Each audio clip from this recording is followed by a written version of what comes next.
Sandra and I went to a birthday party yesterday, and I was actually flabbergasted at the number of gifts that were rained on these kids. I mean, it kind of got me to thinking about, the old days, not only in my youth, but also in the youth of my ancestors, and especially my dad, and stories that he would tell. And I just want to share a few thoughts with you. And if you stay with me, there's a tip at the end that you might benefit from, both financially and emotionally. So welcome to my podcast. This is Senior Moments.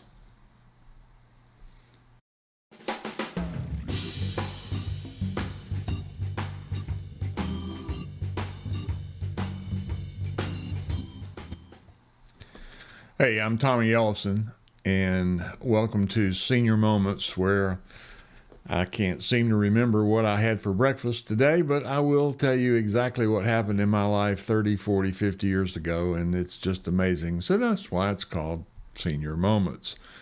And again, I'm Tommy Ellison. For those of you who don't know me, I'm Tommy Ellison. It was a birthday party that we went to yesterday. It was actually one of our grandkids. And, well, here's the deal. It was a 1-year birthday party, 1 year old.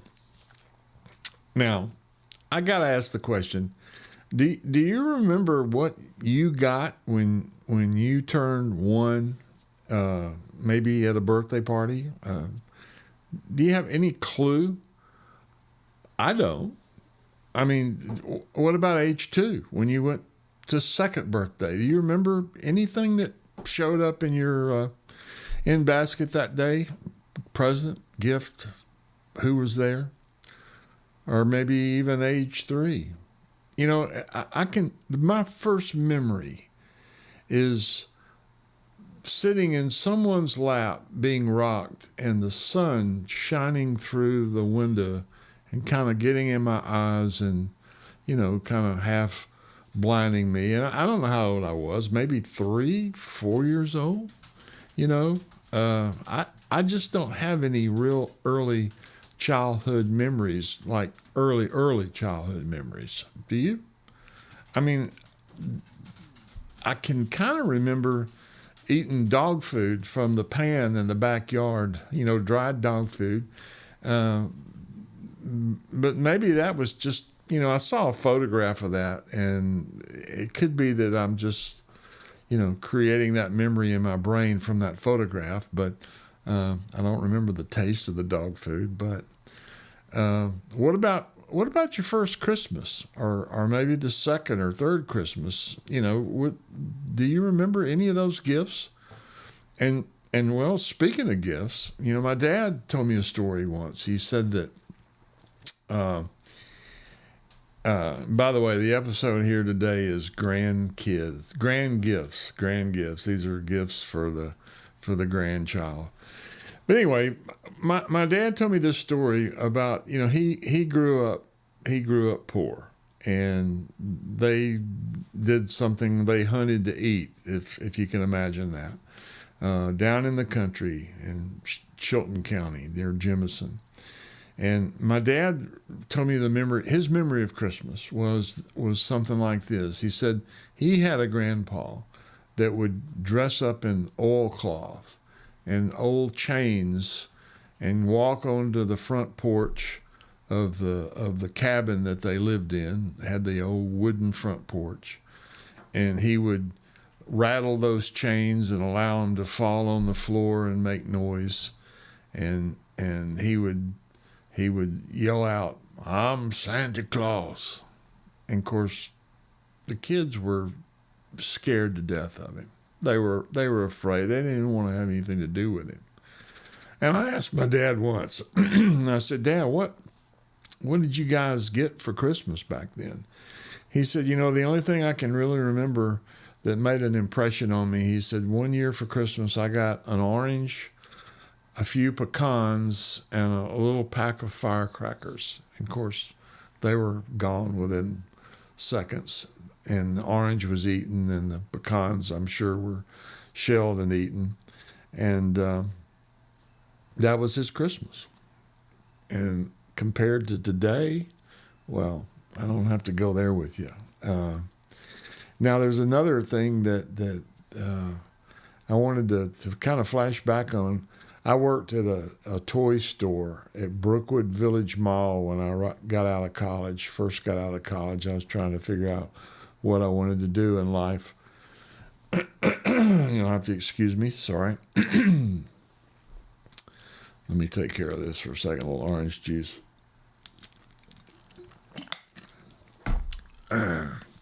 Wow.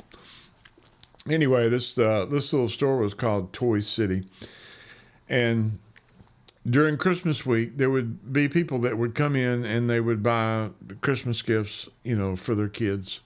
And I'm not talking about, Toy City. Well, Brookwood Village was kind of on the border of Homewood and Mountain Brook, and Vestavia was adjacent to it. And so there were some very affluent people that would come and shop there. And the odd thing about it is about a week before Christmas, I would start to see some of these people come in, and they were just buying just tons of toys. I mean, 3-4 big garbage sacks full of toys, and take them home and give them to their kids for Christmas. And then the week after Christmas, they'd bring them all back.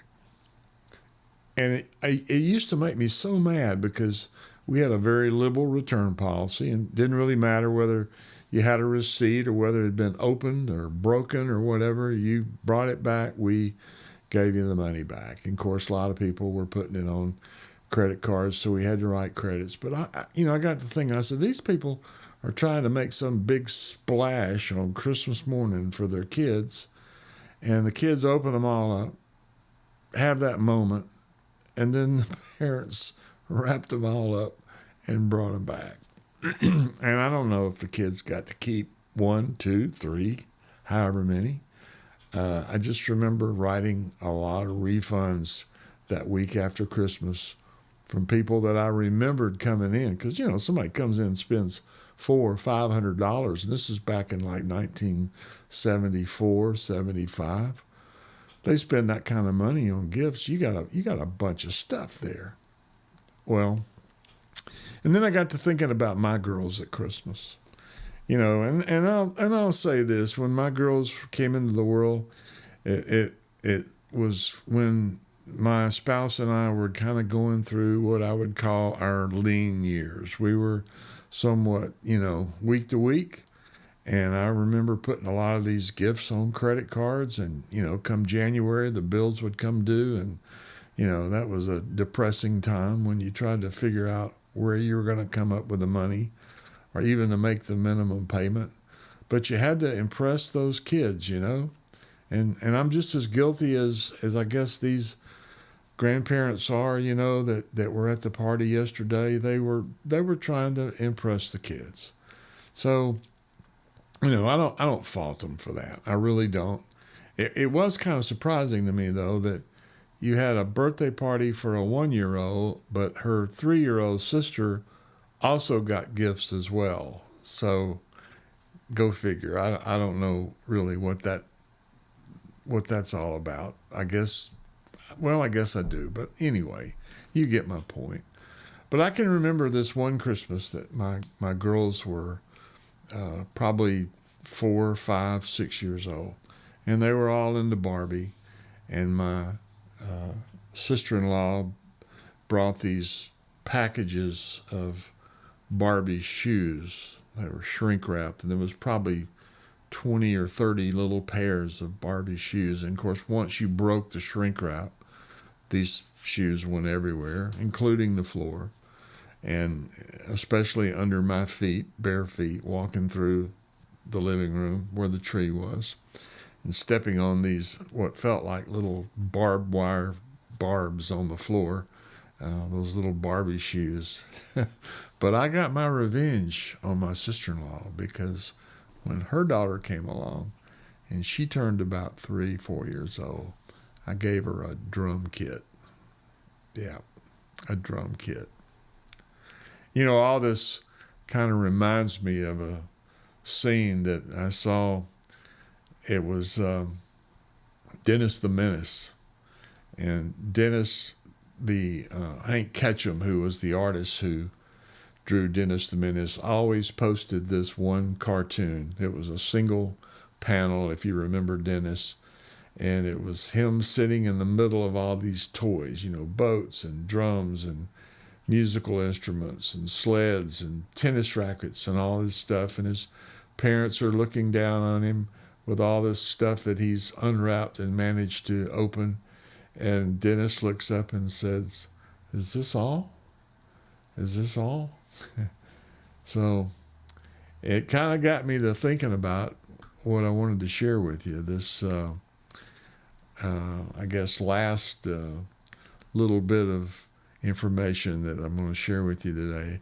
There's a newsletter that I get every day, actually, from a young lady that's been doing it for about 20 years. She's kind of a tech guru.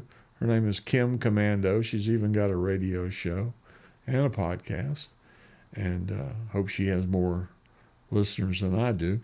But anyway, she issued a news bite just this past week talking about the number of toys that your toddler needs to be happy.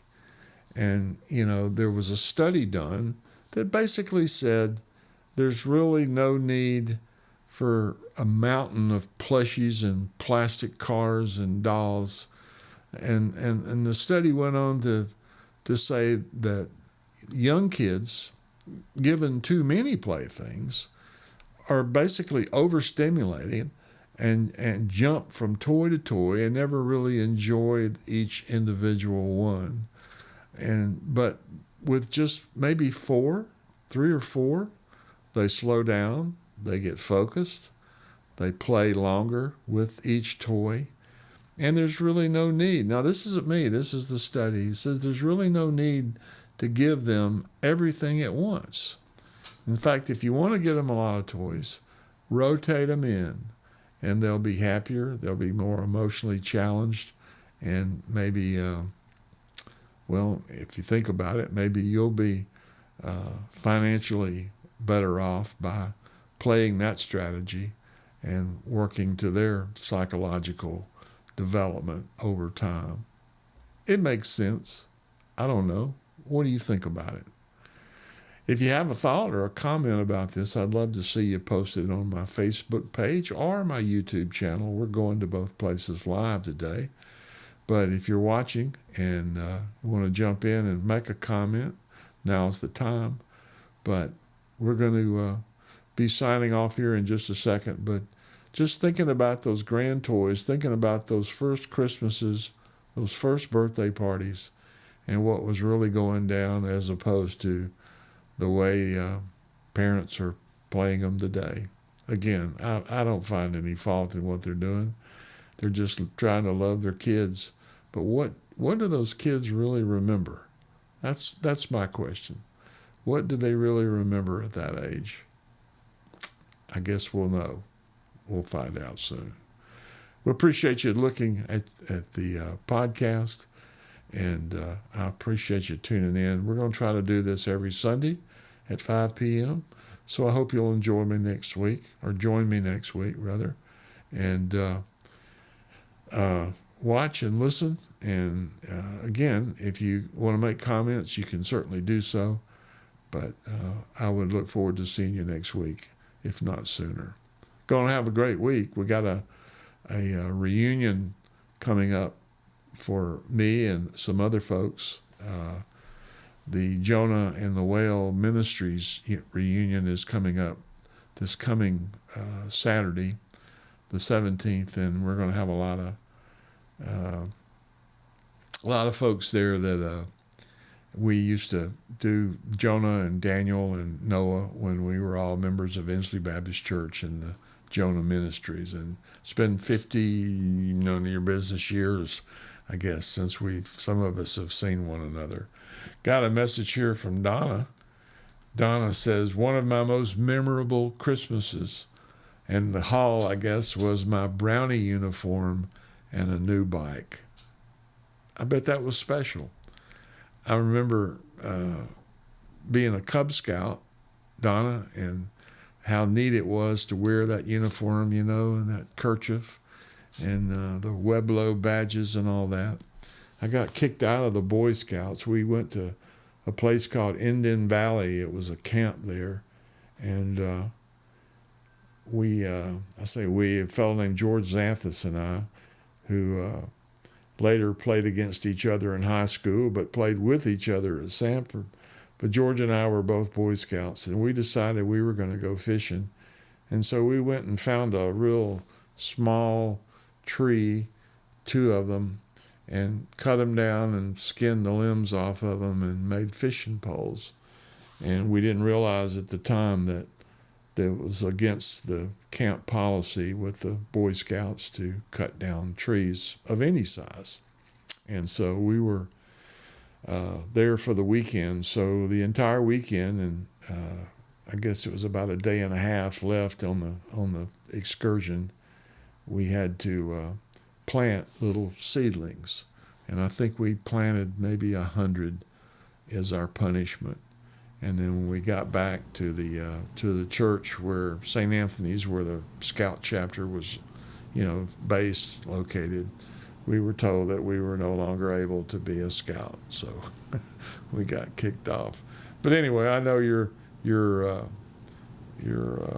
gifts from your folks, the Brownie uniform and a new bike. What kind of bike was that, Donna? Do you remember? You want to jump in and answer that question? I remember getting a red Schwinn bike when I was, maybe 10 or 12. And while we're on the subject, were you allowed to ride your bike in the street, Donna? I wasn't. I didn't really start riding my bike in the street till I was almost old enough to drive. My dad never liked me riding. And you know how boring it was to be riding around with a bunch of guys like Bobby Garzrick and others and have to go down the curb and then up the curb and down the curb and up the curb. Meanwhile, they're in the street and they're making progress, getting way out in front. It was kind of a drag. But I did ride that bike a lot. I used to ride it to St. Anthony's every day to go to school, which is probably about 3 or 4 miles. It was a Schwinn Stingray, if I recall. Robert Kennedy Jr. comes on. He says, we always got cheap Huffy or Sears bikes. Yeah. Sorry about that, Robert. I was in my Schwinn Stingray with the white banana seat and the angel bars. And anyway, well, I'm not going to belabor this. Thanks for the comments, guys. And I hope you enjoyed the podcast, and we'll look forward to seeing y'all next week as we make our way through this month of May and headed towards summer. Y'all stay safe. I understand there's some bad weather coming this afternoon, so you be sure and stay safe. And always remember, you can leave a comment on the website or on the Facebook page and the YouTube channel if you didn't catch it live. We'd love to hear from you. And how about hitting the subscribe button? It kind of helps us with our search engine optimization. I say us, this is just me, but hit that button and subscribe to the channel, and I would appreciate it. Y'all have a great Sunday afternoon. Take care.